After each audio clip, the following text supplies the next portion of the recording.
खबर गुजरात से, जहां सावरकुंडला में मकर संक्रांति के अवसर पर करुणा अभियान शुरू किया गया। 1962 सावरकुंडला में वन प्रकृति चैरिटेबल ट्रस्ट के सुझाव पर मकर संक्रांति के अवसर पर घायल पशु पक्षियों के इलाज के लिए एम्बुलेंस सावरकुंडला नगर पालिका अध्यक्ष श्री मेहुल भाई त्रिवेदी और अध्यक्ष श्री प्रवीण भाई सावेज ने उद्घाटन किया।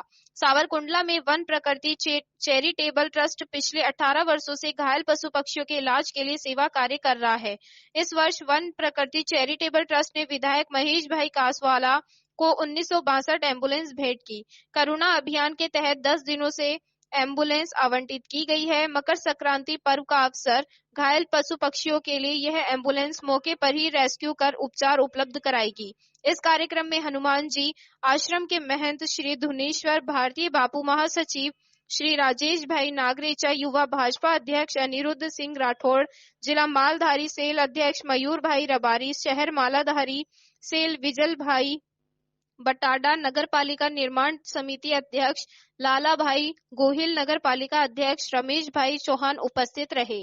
सावरकुंडलानी अंदर सावरकुंडलाना धारासभ्य महेशभाईना प्रयत्नोथी करुणा अभियान अंतर्गत सावरकुंडला विस्तारनी अंदर उतराणने ध्याનમાં રાખીને પશુ પક્ષીઓને જે દોરાની તકલીફો પડે અથવા તો અન્ય કોઈ તકલીફો પડે તેના માટે સરકારે જે ફરતું પશુ દવાખાનાની એમ્બ્યુલન્સ આપણને આપી છે તે 10 દિવસ માટે સાવરકુંડલા વિસ્તારમાં ફરવાની છે અને ખાસ કરીને ઉતરાણને ધ્યાનમાં રાખી અને ફરતું દવાખાનું પશુ દવાખાનું આપણને સાવરકુંડલાને મળ્યું છે।